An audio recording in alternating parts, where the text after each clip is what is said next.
Bonjour les chefs de famille, c'est le mois d'avril qui s'amorce et on a ce mois-ci travaillé, nos collaboratrices et moi, sur le thème de la créativité.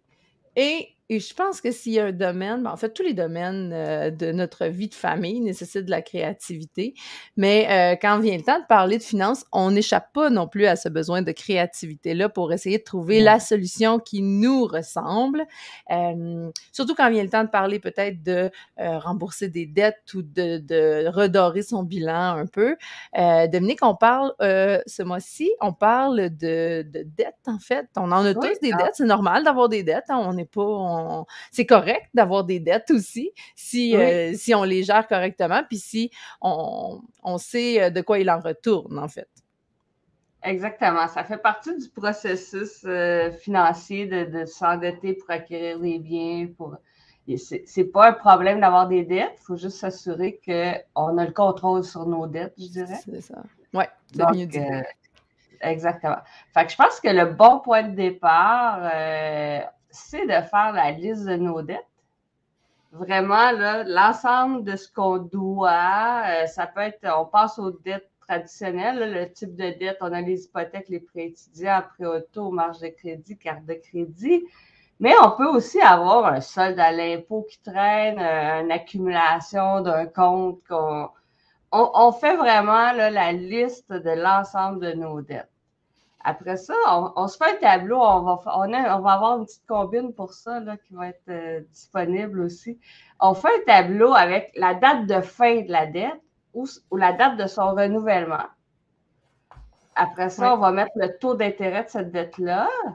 Est-ce que les intérêts que je paie sur cette dette-là sont déductibles ou non déductibles d'impôt? On va y revenir un petit peu plus tard, là, Ouais. mais c'est quand même une notion très importante. Parce que si j'ai des intérêts déductibles, puis d'autres non déductibles, je vais essayer de rembourser plus rapidement les intérêts que je peux pas déduire de mes impôts que mes dettes, Hey, ça, qui c'est sont intéressant. Moi, c'est pas quelque chose à quoi j'avais pensé nécessairement. C'est très intéressant, mais je me souviens que je le faisais pour mon prêt étudiant. Est-ce qu'il y a exactement. beaucoup Le prêt de... étudiant, c'est notre première dette déductible, là. C'est Ouais, souvent les mais intérêts t'en sur le as-tu prêt d'autres étudiant. exemples de dettes qui sont déductibles d'impôts, Oui, on mettons? va revenir un petit peu plus tard, là, OK, mais pour les je vais trop travailleurs vite. autonomes, puis on a des solutions, là. OK, Puis, on indique ensuite le solde de cette dette-là, puis combien elle nous coûte mensuellement. ouais, Puis on ajoute une colonne que normalement on ne voit pas, c'est est-ce que c'était une dette que j'avais prévue? Est-ce que quand j'ai contracté cette dette-là, là, ça faisait partie de l'achat, de dire, bon, ben c'est correct, j'achète mon auto, puis je prends un prêt auto qui va avec. Ou c'est une dette imprévue, ça veut dire que, oups, ça a été sur une carte de crédit, puis c'était pas prévu que, mais il y a eu quelque chose qui a fait que je me suis endettée à mes dépens un petit peu, là, c'était moins dans mes prévisions budgétaires, disons. ouais, ouais, oui. Fait à partir de là, euh, on va avoir un vrai portrait de notre situation financière. Là. On va vraiment avoir, ben, de nos dettes, en fait. Là, une fois qu'on a la vue d'ensemble, c'est possible de mettre en place des plans de match, puis de pouvoir là, justement user de créativité là, pour pouvoir améliorer notre bilan. Puis ça se peut là, que toutes nos dettes soient très correctes aussi, là, qu'elles soient prévues, puis que tant mieux là, si c'est pas un problème. Dans les types de dettes, on a l'hypothèque qui est normalement souvent notre plus grosse dette dans un budget. Euh, Puis présentement, là, on vit la hausse des taux d'intérêt, ça a des impacts dans les budgets. On peut être un petit peu plus inquiet si on a une hypothèque à taux variable, si on a une hypothèque à taux fixe qui arrive à renouvellement bientôt. Il faut agir à peu près 6 mois avant là, la date de notre renouvellement si on veut euh, bien planifier. Puis le renouvellement, c'est un bon moment de faire le tour de nos dettes puis de se dire, bon, ben, est-ce que je continue comme ça? Ou, ben, j'augmente un peu mon hypothèque pour rembourser des dettes qui traînent à gauche, à droite, puis que je ne réussis pas à rembourser. faut vraiment regarder l'hypothèque comme faisant partie intégrante de toute notre planification financière. On veut améliorer notre situation globale. Vaut mieux des fois augmenter l'hypothèque pour englober d'autres dettes que de payer des taux d'intérêt plus élevés sur d'autres dettes. Il faut vraiment, là, au moment du renouvellement hypothécaire, là, je dirais que c'est la chance de faire une révision là, de nos dettes parce que c'est la dette la moins dispendieuse qu'on a en taux d'intérêt de notre hypothèque. Les prêteurs ont une garantie, un bien immobilier.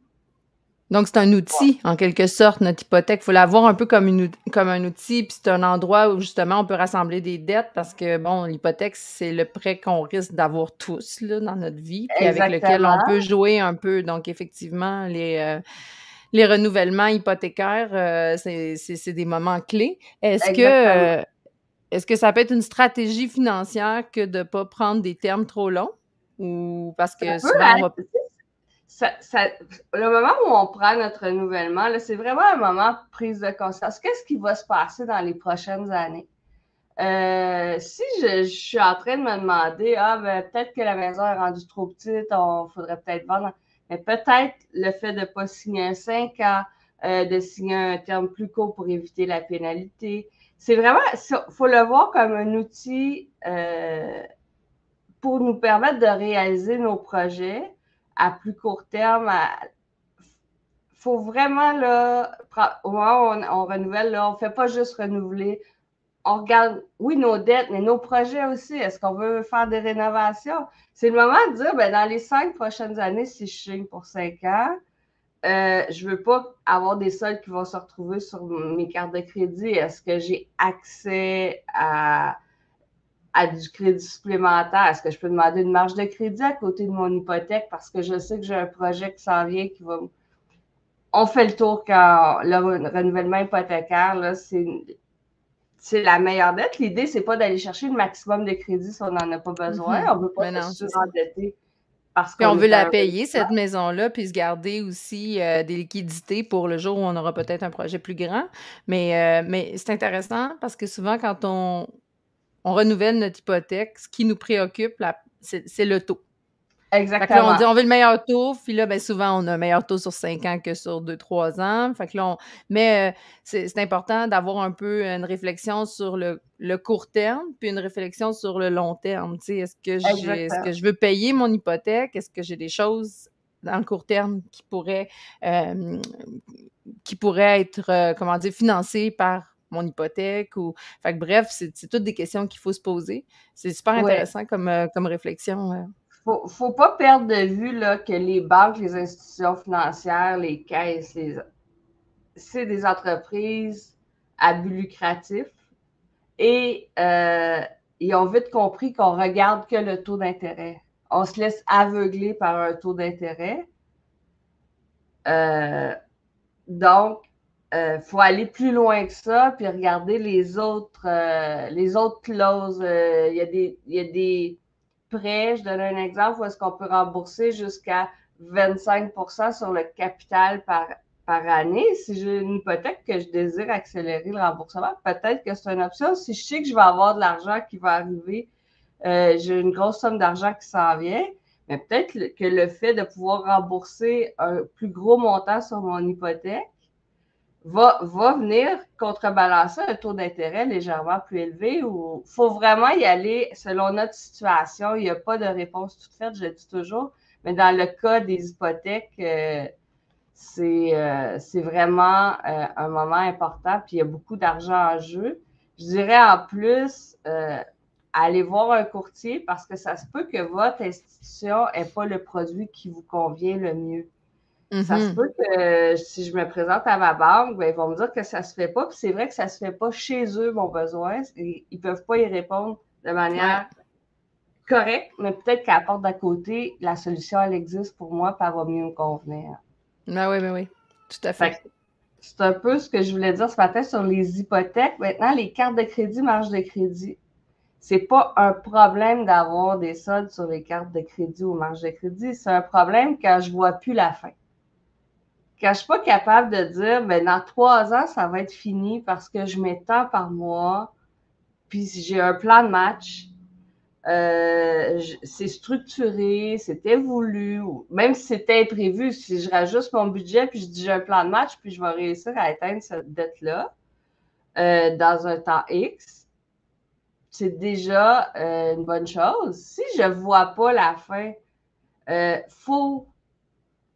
il faut absolument que je fasse quelque chose. Je vais rembourser mon solde sur ma carte par un prêt à terme. Parce que, les taux d'intérêt sur les cartes de crédit sont très, très élevés. Il ne faut pas perdre de vue une image que j'aime donner. Payer des intérêts, surtout sur une carte de crédit, là, où on traîne un solde, là, c'est comme prendre l'argent puis la brûler à tous les mois, là, parce qu'on ne verra jamais la fin. Là. C'est une dépense X.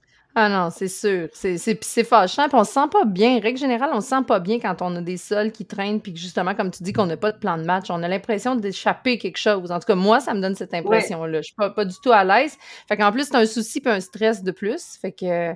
Puis c'est vrai que c'est comme brûler de l'argent. T'as raison, là. Exactement. Donc, c'est là que faut pas. Tu sais, des fois, on a tendance à vouloir se mettre la tête dans le sable, puis je regarderai pas parce que ça me stresse, parce que ça m'angoisse, parce que mon Dieu que je suis pas bon, puis mon Dieu qu'on n'a pas bien fait, puis non, il faut le regarder, chercher une solution. Ça se peut que ça passe par la révision du budget, la révision des dépenses, notre rythme de vie, mais il faut chercher une solution. Souvent sur les cartes de crédit, quand je rencontre des gens, ça va être c'était un imprévu. Ça a été l'auto qui a brisé, puis les électros, puis c'est correct. Mais c'est sûr que si j'ai pas de poste budgétaire imprévu, je vais avoir des imprévus qui vont se retrouver sur une carte de crédit. Parce que ça fait partie de la vie, les imprévus. Donc, c'est peut-être là, les gens qui se retrouvent souvent avec des soldes, là, c'est certain. Oui, ça existe des imprévus, là, ça se peut, c'est ce que je disais tout à l'heure, c'est correct si je mets un plan de match puis je rembourse.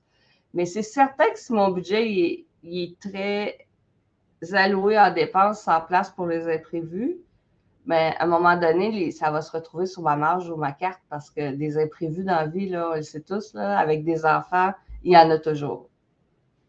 Oui, il y a les imprévus, puis il y a les vrais imprévus, puis il y a les choses qu'on n'a pas nécessairement la capacité de prévoir non plus. Tu sais, il y a des choses, c'est quand on n'est pas structuré, puis on ne voit pas venir un peu. C'est pas tout le monde qui a cette capacité-là de planifier là, dans le temps. Tu sais, ça fait beaucoup. C'est ça. C'est sûr qu'il y en a plus le temps. C'est pour ça que je dis c'est pas grave. L'idée, c'est de dire bon, mais qu'est-ce qui m'a amené là? Quelle solution je peux voir? Puis c'est de se prendre en main. Faut pas attendre. Quand on sent que ça va pas bien, faut pas attendre que ça soit trop présent parce que on veut pas aller là où il va être trop tard. Donc, l'important, c'est pour ça, de faire la petite fiche, le remplir, la regarder, puis chercher des solutions si on voit qu'il y a un problème. Bon, pour la majorité du monde, les intérêts sur nos dettes d'auto, de maison, c'est pas déductible d'impôt. Mais pour les travailleurs autonomes et les propriétaires d'immeubles locatifs, il y a une méthode fiscale qu'on appelle la mise à part de l'argent qui nous permet de rendre des intérêts qu'on paie sur nos dettes personnelles déductibles de nos revenus d'affaires ou de location. C'est vraiment très intéressant. C'est la raison pour laquelle, quand j'ai étudié, je suis allée chercher mon permis en courtage hypothécaire quand j'ai fait mon diplôme de 2e cycle en fiscalité. En fait, il y avait une cause, quand j'étudiais, il y avait 2 causes qui étaient en Cour suprême du Canada, qui étaient Singleton puis Ludco contre la reine. C'était des contribuables qui avaient rendu de la façon dont ils avaient structuré leurs affaires, rendu les intérêts qu'ils payaient sur leur dette principale, en l'occurrence leur hypothèque, déductibles de leur revenu d'affaires. Puis l'agence avait contesté cette déduction-là, puis ça s'est rendu en Cour suprême. Puis je me rappelle quand j'étudiais, on attendait le résultat. Puis moi, dans ce temps-là, je travaillais beaucoup avec des petites entreprises, des petits entrepreneurs. Puis je me disais, oh mon Dieu, ça va changer le monde si c'est accepté, la déduction des intérêts. Ça va vraiment changer le monde pour tous les entrepreneurs du Québec, du Canada. J'étais vraiment emballée par ça.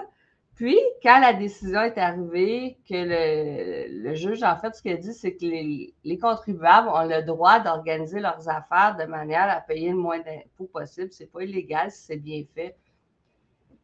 Puis, je me rappelle, là, notre professeur à ce moment-là, elle nous disait, vous allez voir, là, le gouvernement va changer la loi, là, parce que c'est trop beau, c'est trop gros, c'est trop avantageux.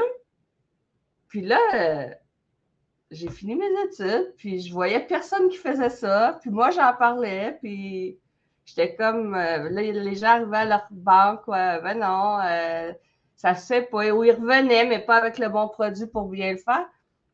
Puis vraiment, ce que j'ai réalisé, puis c'est ma réalité présentement, ce que je trouve le plus triste quand on fait de la planification financière, c'est que même s'il y a des techniques avantageuses, des méthodes, les conseils ne se rendent pas aux contribuables qui ne sont pas ultra bien nantis, qui n'ont pas un fiscaliste, qui n'ont pas... Il y a... C'est tellement lourd, il y a tellement de choses, tu sais, je veux dire, même, je suis sûre que même des conseillers financiers, des fois, ils sont un peu perdus dans tout ce qui... Tu sais, il faut vraiment... c'est ça, Oui. ça se rend pas nécessairement aux oreilles de tout le monde parce que, oh mon Dieu, que c'est lourd. Tu sais, on en parlait avec Pierre-Yves McSween dans le podcast Équipe parentale, là, tout ce qui a même qu'à rapport au régime matrimonial, tous ces trucs-là, c'est tellement lourd qu'effectivement, il y a plein de solutions, mais... Exactement. C'est vraiment... Ils sont pas comme accessibles, en fait. C'est vraiment ça, parce que si on regarde la mise à part de l'argent, toutes les banques ont une page sur leur site web qui en parle. Mais le problème, c'est que le conseiller que 90% des clients rencontrent, lui, il n'a pas les informations. Ça va être réservé aux clients mieux nantis. Puis si le client arrive et pose la question, ben, ils vont lui dire, va voir un fiscaliste. Demande à ton fiscaliste, ils ne veulent pas prendre le risque de donner le conseil. Fait que c'est vraiment triste parce que c'est beaucoup d'argent qui reste dans les coffres des gouvernements qui devraient être dans nos poches. Là. La réalité, c'est ça. Là. On laisse de l'argent au gouvernement qu'on devrait garder pour nous. Donc, c'est important d'avoir un conseiller qui a beaucoup de connaissances, puis qui connaît votre situation globale. Je pense que je reviens souvent à ça, là. Mais on est allé négocier un prêt en 10 minutes assis avec une personne. C'est le fun, on ressort de là. Puis le pire, c'est vrai, là. On est content parce qu'on est en train de réaliser un projet. On oublie tout le reste. On oublie que ça fait partie de notre situation financière globale.